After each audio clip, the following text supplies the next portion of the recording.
All right, good morning, everybody. We are ready to begin our session this morning. Just to give a recap for those who are joining us midstream in this series, this is the sixth of a six-part series where we're collectively looking at some community issues that challenge us in Edmond, North Oklahoma City. You might recall we've had conversations on mental illness, we've had conversations on substance abuse, at-risk youth. We have taken on the, I'm getting lost up here, Hillary. We've taken on the topic of criminal justice involved populations and homelessness. And so today we're going to close out our series by having a conversation about domestic violence, and there are other elements that you'll be able to touch on. I'm joined today by Hillary Burkholder. We've known each other for a decade now. I think it's how long that she and I have worked in similar space. So if you don't mind, I'm going to start with a brief prayer, and then you and I will have our conversation. Okay. Father, we thank you. We honor the opportunity to gather before you. Lord, as this body collectively evaluates ways that we can serve our community more effectively, that we can reach out to those who are hurting, we ask that your wisdom be in this room. And we appreciate Hillary. We appreciate the work she does courageously in our community. In thy son's name, amen. So Hillary, welcome. Thank you. Now, you've already done this once privately back there, but you have quite a diverse background that has prepared you for the moment for your current job. So, in fact, your background touches on many of the things that we've been covering in this series. So tell us a little bit about yourself. Sure. Well, like Steve said, my name is Hillary Burkholder. I've been working in social services for about 20 years now and got my start in the child welfare system. And really learned, I thought that I was there with a heart for children and to help children along, and fell in love with the families along the way, and seeing how so many of those parents had been products of the system that came before them or had experienced similar issues that kind of led to that repeating of the cycle.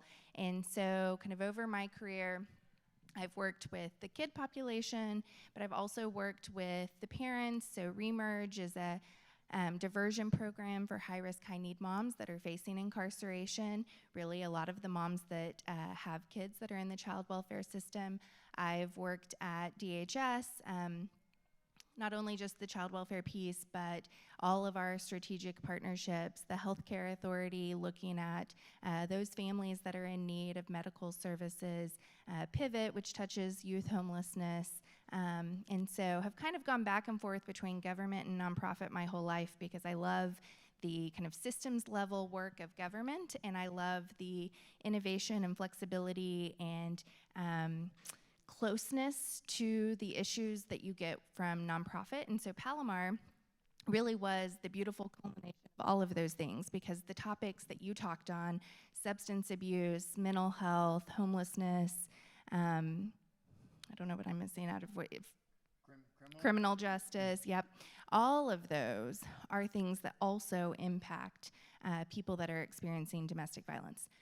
And beyond that, there are so many people that are experiencing domestic violence that don't fall into any of those categories, that are well-educated, have resources, and find themselves in those positions. So at Palomar, we bring government and nonprofit agencies together under one roof so that we can serve victims of domestic violence, sexual assault, stalking, human trafficking, child and elder abuse in one place, so that they're not having to be experts in navigating these complex systems, or spend their time and resources, especially if they may have limited time away from the person who's using violence against them, to run all over town to get the resources they need. So Palomar, for those of us that work in the social services space, is a very well-known organization, but I think if you scanned the community, Palomar may just be kind of lost in the clouds, right? People may not understand who Palomar is. Palomar is unique, and I think also you have the opportunity to be CEO of a organization that is at the national forefront. So give a little context about Palomar's history and how the organization emerged to serve people who are experiencing domestic violence in the other ways. Yeah, thank you. So Palomar is a family justice center. That is a model that started back in the 90s. And again, it is that concept and understanding that we're stronger together and that we can provide resources to survivors more collectively and more holistically if we're doing that under one roof, rather than being siloed organizations. So back in 2015, our founder, Kim Garrett, who was working at the Oklahoma City Police Department and was a victim advocate who was handing out lots of shiny brochures to people, sending them to lots of places in the community, found that model, went to the police department and said, we really need this in Oklahoma City. And so they, the Alliance for Hope International, which oversees the family justice centers, came to Oklahoma City, brought together stakeholders, had conversations, said this is probably the most traumatized group we've seen anywhere that we've been, and really heard from people that what we had here was not working, that we weren't talking to each other. When you say this is the most traumatized group, I didn't mean to interrupt. You're talking about Oklahomans in general, that we're a high trauma population. Yes. So all of those service providers, stakeholders, survivors that came to the table, everybody, they were saying, there is high trauma here that needs to be addressed. And so they had said it usually takes about 5 years to get one of these up and going. And the original board and our founder said, we're going to do it in 18 months. So we opened our doors February 2nd of 2017. So we're just a little over 6 years old. And in that time, we've seen more than 20,000 unique individuals that have walked through the door to receive those services. So we have everybody from the Oklahoma City Police Department's domestic violence unit. All of those detectives are on site. We have civil legal services through Legal Aid and our own Palomar legal network. We have the Homeless Alliance there. We have advocacy agencies through the YWCA and La Luz and LCDA that can provide those culturally specific services. We even have a child welfare team. I got to do an acronym check. LCDA. LCDA, Latino Community Development Agency. And so they serve the Hispanic population along with La Luz, and they can do that safety planning and they can do advocacy work. And so the child welfare team we were one of the first, I think we were the first family justice center to bring them on board because there was a lot of resistance that maybe people would feel fear coming to a location if they thought child welfare was also on site. But it is actually proven to keep more families together. They're actually removing fewer children from homes where there is a victim of domestic violence because they can work with all of the other agencies, see that they're getting those wraparound supports, and feel comfortable that the kids are going to be safe. So I hadn't shared this in the prelude, but one thing of note, last year, so 2022, as a body, we actually went through the process of hope. Mm-hmm. And Dr. Hellman came and presented to us as part of a series. As far as governmental involvement, the science of hope was first demonstrated through the work that Palomar was doing. That was the first time I met Dr. Hellman's co-author, Mr. Gwynn, right? Mm-hmm. Correct? So you're a hope-centered agency. Yes. So the book Hope Rising talks about Camp Hope. That was an initiative of the Family Justice Centers. It was the only evidence-based camp for kids that have witnessed trauma and witnessed or experienced violence in their lives. And so we actually felt so strongly about the need for camp as a way to break those cycles and the need for that science of hope to be integrated that we ran our first camp before we ever even opened Palomar's doors. And so, and I remember before I worked at Palomar going to a showing of Resilience and you and Kim on stage together saying, no kid that has ever gone through Camp Hope had hit the juvenile justice system, and that's still true now. And so really, I mean, we can see the results of that. So I didn't do a good job in framing my questions that I sent to you in advance, because a question I should have led with, because I think the answer is more complex, my opinion, but you and I haven't talked this through. I think it's more complex when you ask the question, what is domestic violence? I think we have this image in our mind that it's a batterer issue, but really domestic violence is far more complex than that, correct? Can you kind of pull the thread on what we think of as domestic violence as Palomar serves people? Sure. Yeah, I think often we are thinking about that physical abuse. Certainly when it comes to the legal system, that's often what they're looking for, but it is much more complex. It really is about that pattern of power and control being used in unhealthy ways to really keep someone controlled and unable to have autonomy for themselves. And so that can look like financial abuse, that can be emotional and psychological.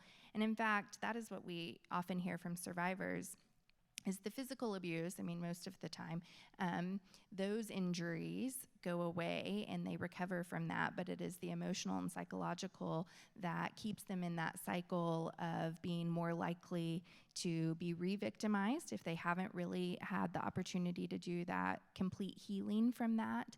And that is the piece that keeps it. I think so often people will say, well, why don't the people in those situations just leave? And it is that fear conditioning and that manipulation and that devaluing of someone that keeps them from leaving. And in fact, I was just talking to a survivor on Friday who's going to join our survivor advocacy group. And she said, you know, I was well educated. I didn't look like most of the people that people imagine a victim of domestic violence looks like. And so I felt extra shame and stigma around coming forward because it's like, oh, I should have known better. Or people in my life thought like, oh, that could never happen here. You know, you would just pick up and leave. And so there are a lot of barriers. In fact, we have a slide that we often show when we're talking about domestic violence that has 115 barriers to why someone doesn't leave their situation. So a lot of times that might be financial. A lot of times that's because they have kids at home, and if they leave, those kids will have potentially 50-50 custody with the person who's using violence. And I think we often also think that the person using violence, it's an anger issue, that it's and that you would see it. And so sometimes when people disclose or come to someone, they say, oh no, like I know that person, and they seem so put together, so nice, they're involved in the community. And so that's why I think it's important to realize that it's more about that power and control, and it's actually often very controlled, and they know when and how to use that so that it doesn't come to the attention of everybody. So you have always had a very analytical brain. I have known that about you in working with you, so I'm going to give you a chance to throw out some of the stats in your knowledge base, right? I mean, you've done work in this space broadly. So when we think about those characteristics of, and the one thing you said that I wanted to note very early, I'll let you go on this, is in one of your opening responses, you said people who have experienced domestic violence. One of the misconceptions is that it's wholly women, for example, that might experience, but we know that's not true. Both genders will experience domestic violence. What are some of the statistics you see about the number of people who might be presenting who are already actively in substance use, for example, or those that may have ongoing a mental health relationship? Just use some of your knowledge base to kind of paint the picture about the type of person that might be served by Palomar. Yeah. Well, I'll start by saying in Oklahoma, 49% of women and 40% of men will experience domestic violence at some point in their lifetime. So it's far higher than the national average. The population of men that walk through our doors probably at 15%. So again, I think that's that stigma piece a lot of times, or men not even recognizing it because, again, they think, oh, I have to maybe be physically overpowered by someone for that to be what I'm experiencing. But we have a very, very high rate. And the other alarming statistic when it comes to abuse and the ultimate consequence of that being domestic homicide is that we're second in the nation for domestic homicides, second only to Alaska. And so As far as kind of that correlation between mental health and substance use, there is a high correlation, but it's a little more complex and messy because a lot of times the substance use is not something that they had kind of prior to the abuse. A lot of times it is a way to self-medicate while they're experiencing that. And so when you think about, for women, it's half of women. Yes, there are a lot that are experiencing mental health and substance use, but there are a lot that aren't. It's 1 in 4 households in Oklahoma. So it really is every person that you might think of in our community is potentially at risk of this. I think that the other thing to note is we got in Oklahoma City Metro, and so Edmond kind of counts their numbers a little bit differently, but in Oklahoma City, we had just under 36,000 domestic calls to 911 last year. And so those are only when it's rising to the level of calling 911. And it has, when you map it out, it is in every single neighborhood. So it's not really a socioeconomic issue. I've got to check that. 360,000? 36,000. 36,000. So, sorry, that'll change my math a little bit. But that's 100 calls a day. Yeah. Right? Yeah. That's 100 calls coming into 911 a day on a domestic violence issue. Yep. Okay.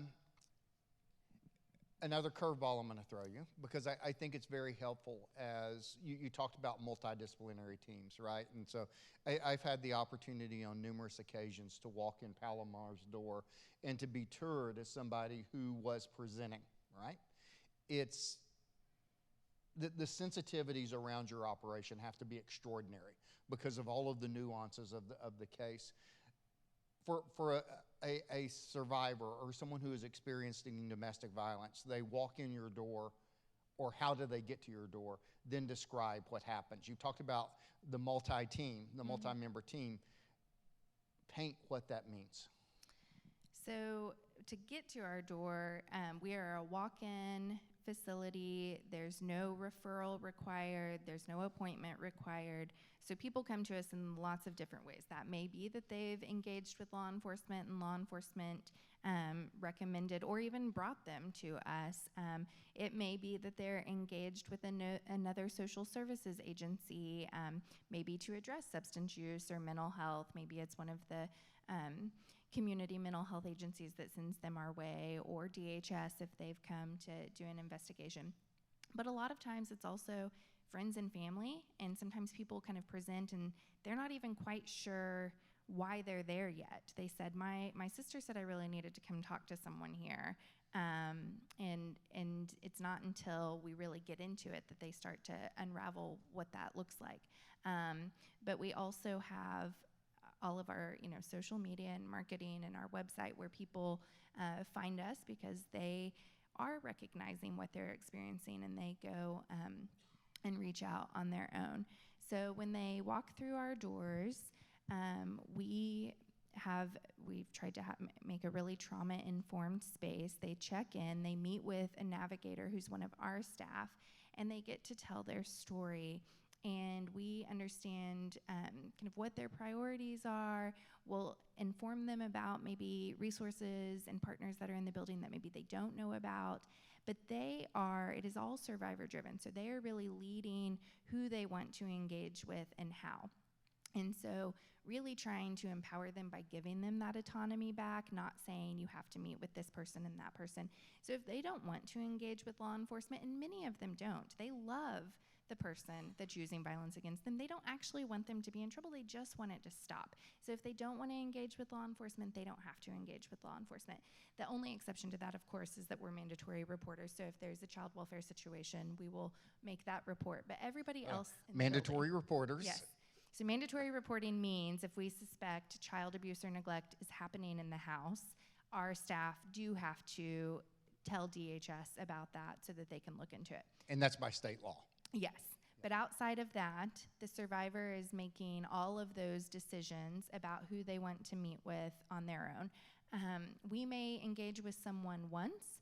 There are people that we've probably seen every single month or at least once a month, every single month that we've been open for 6 years, because we are that space for them of community and safety. And they may not be actively experiencing domestic violence. They may just want to come in and see people. I have a lot of survivors that come in and use the computers, because we have a computer lab there. They get a snack, and then they see somebody who's walked in for the first time, and they'll go over and say, I was in your seat 3 years ago, and you're in the right spot.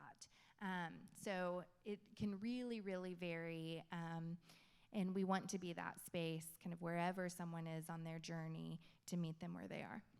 So just a little, for those of you who live in Oklahoma City proper, just a couple of years ago, has it been 2 years, just to give you some context on one of the areas of investment the city is making. So this is not pro or con as it relates to MAPS, but you're in the process of building a new campus, and that new campus has been driven by the growth and presentation of programs. So give a quick little update on where you are relative to breaking ground and building some new space. Yeah, so we were approved as a MAPS project back in 2019 and have been working through that process. Our building will be right across the street from it where it is now, because again, making that 11th space 11th and yes, Hudson. Okay. 11th and Hudson in Midtown, making that space known to people and accessible was really important to us, so we aren't going to move far. In our current building, we have about 30,000 square feet, so we'll have about 65,000 square feet in the new building, be able to bring on more partners and have more space for that community piece. We are hoping to break ground January or so of 24, and then be done the second quarter of 2025. Of course, everything is more expensive than it was in 2019. So originally we were planning to have an 80,000 square foot building, and that has been shrunk down some, and there are pieces that we're still kind of working through to figure out exactly what that's going to look like, because we want to make this a space that is very intentional for survivors. So speaking of intentionality, and you touched on this, but I just want to pull this a little bit further. Observationally, I'd be interested in knowing what percentage of individuals who are experiencing domestic violence have children in the home. Mm-hmm. And then second to that, you mentioned earlier about other than mandatory child welfare reporting, you try to serve the whole family where you can. Intentionality of children's connection was very important in the design of Palomar. In fact, it's one of the first things that I learned about was the trauma-informed child care space that you have. So talk a little bit about children as it relates statistically to the domestic violence population, but then talk about your unique ways of serving and connecting kiddos. Yeah. So about 20% of those 20,000 that we have seen have been kids. There's between a 30 and 60% overlap between domestic violence and child abuse and neglect. So there are, many, many families that need Palomar services, and I would say those situations do make it more complex, because when you talk about barriers and when you talk about homelessness, 28% of families that are experiencing homelessness are experiencing that due to domestic violence. And so having to make the decision of whether you're going to sleep on the street with your child or go back to someone who is using violence is an impossible decision for someone to have to make. But the services at Palomar have, yes, been very much designed to meet whole families and to recognize that we don't want kids to be re-traumatized. So we have our children's sanctuary.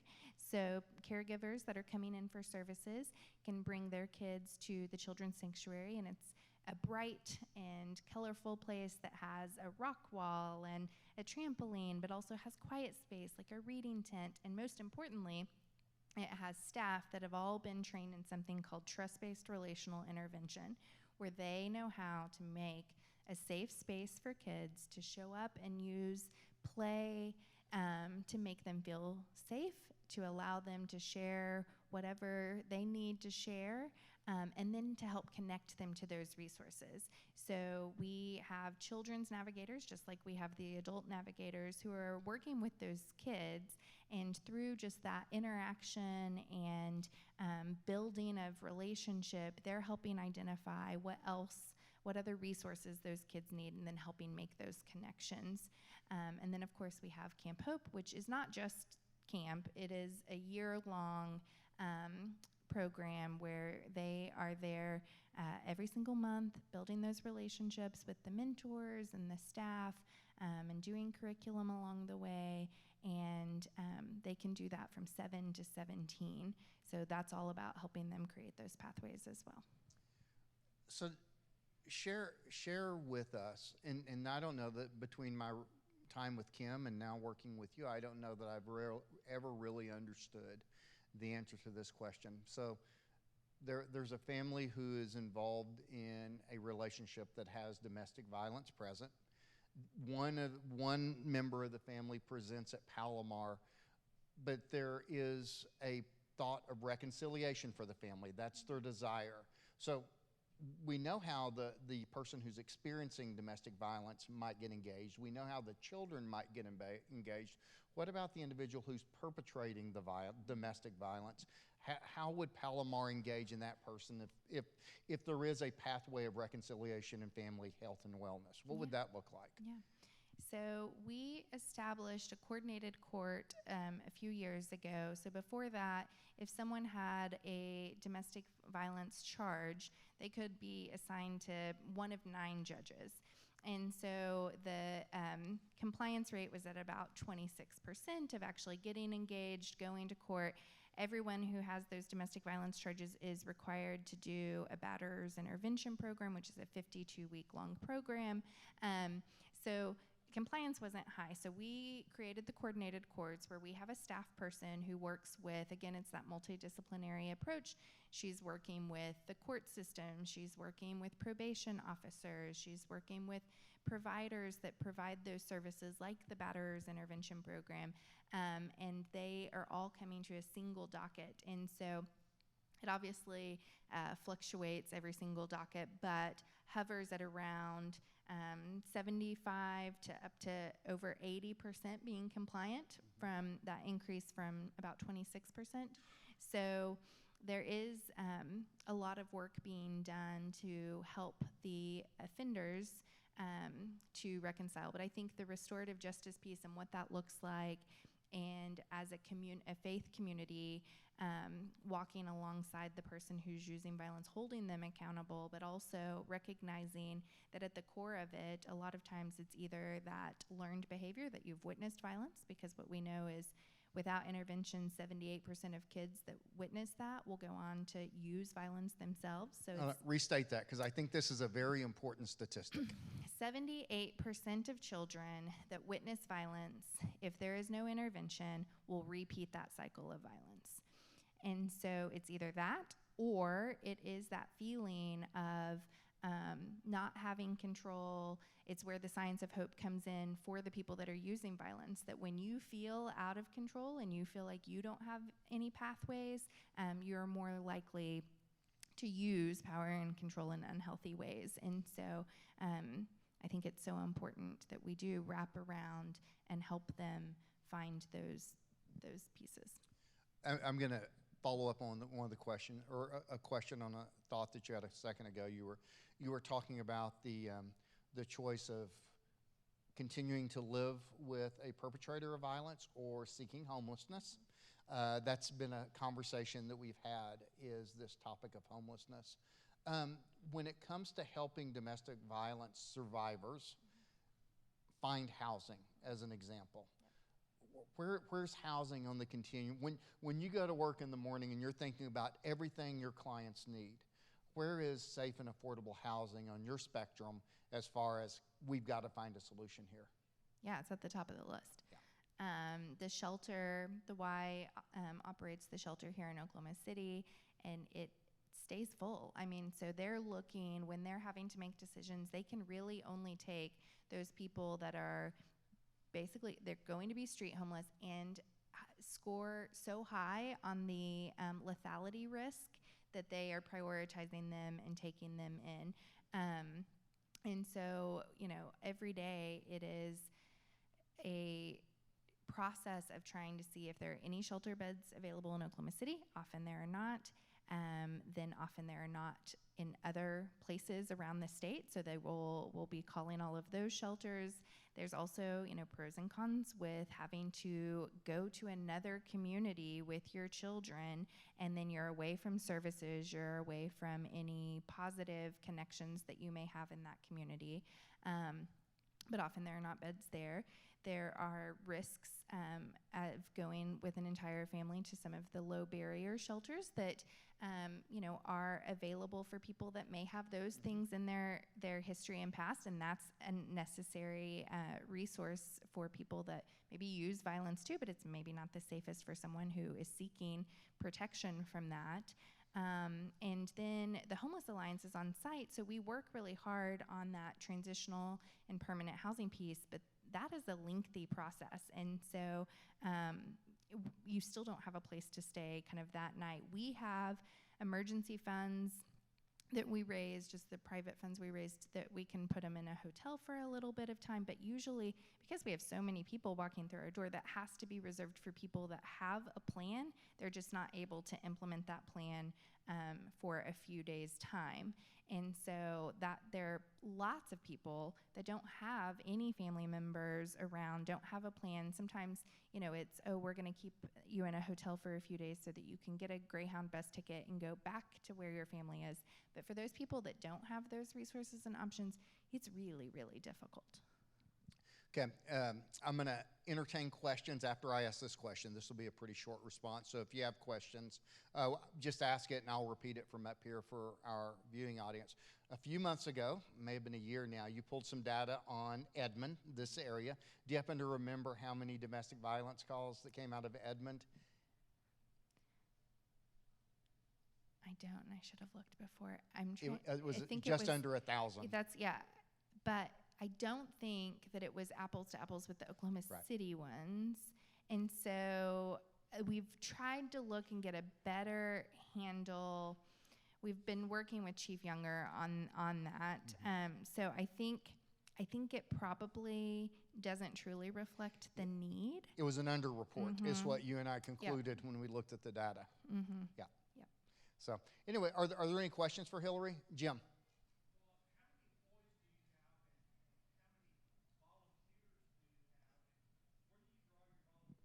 Yeah. The question is, how many employees, how many volunteers, and how do you rally volunteers into the organization? Yeah, that's a great question. So we have grown by about, on average, 5 employees each year that we've been open. So we have about 30 employees that are Palomar employees right now.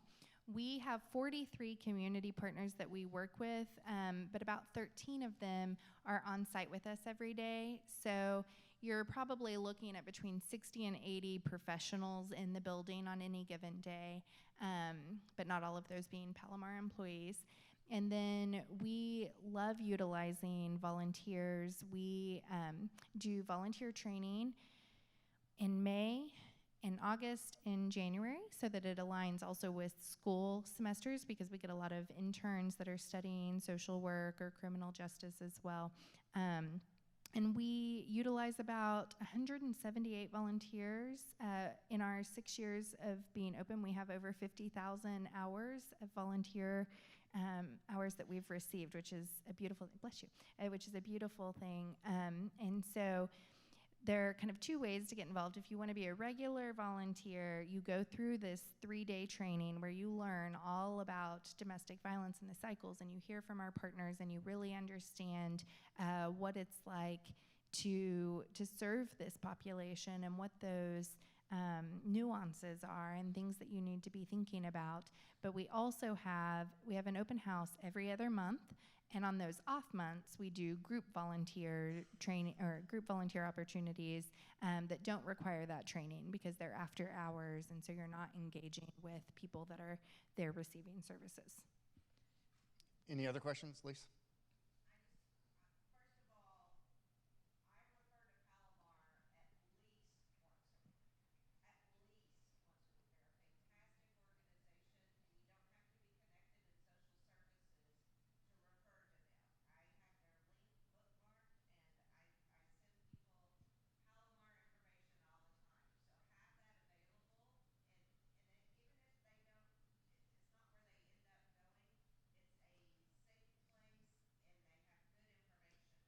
Do you expect me to repeat that?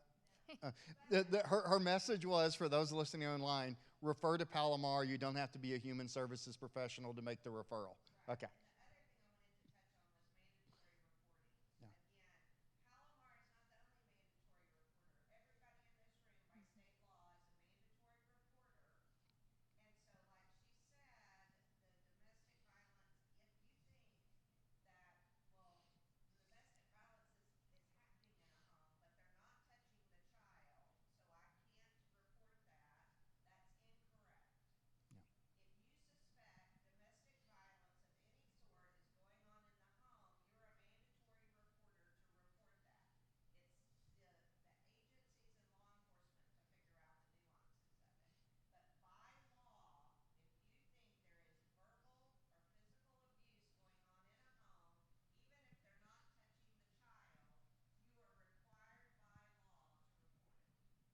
I'll let you repeat that one.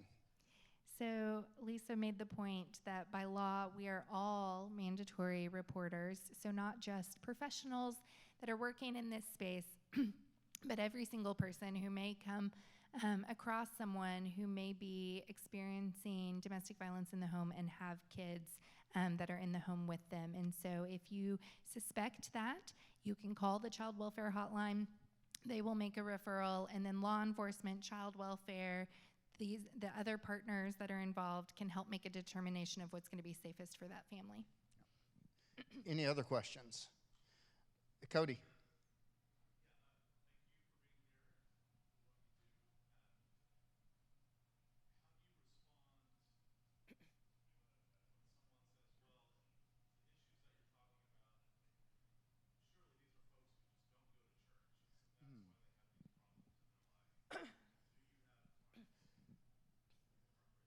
So, so the question is, relates to religiosity, which is there might be some who say, well, if you were involved in faith, this wouldn't be an issue. And the question that's being posed is, are there any discriminators as it relates to people who are involved in domestic violence?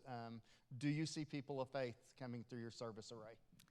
Yes, we do. In fact, so I had a whole pile of things that I was going to bring to you to leave, and so I'll get those to you, and you can put them out.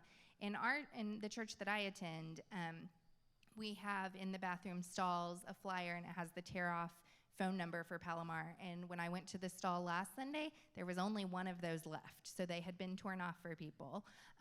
So I will say that we often also hear that spirituality and your faith can often be used as a way to control the victim into staying, being told that they shouldn't be pursuing divorce or that they should be subservient to someone in their home. And so it can be a place where people have some additional trauma, and often they will reach out to someone in their faith community first. And so how that person shows up and whether they believe them or not is so critical and so important. And so like I said earlier, that sometimes people who are using that power and control, they're very calculated in how they do that. And so you may have interacted with them and not feel like they're a person who would do that.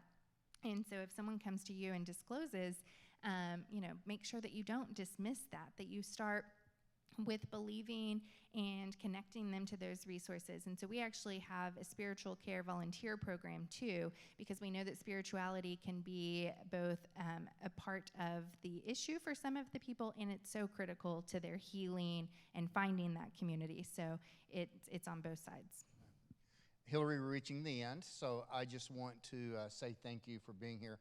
I would share with you that Hillary is missing her child's version of Promotion Sunday where they worship, so it means a lot to me that you would invest your time to come and do this. So I say this is the final series. I could have probably had Hillary as a guest for the entire 6-week program because she has worked in so many of these spaces. So Hillary, I hope that you've enjoyed your time with us. You've been very informative. And so if you would appreciate Hillary as we wrap up our class, thank you all for being here.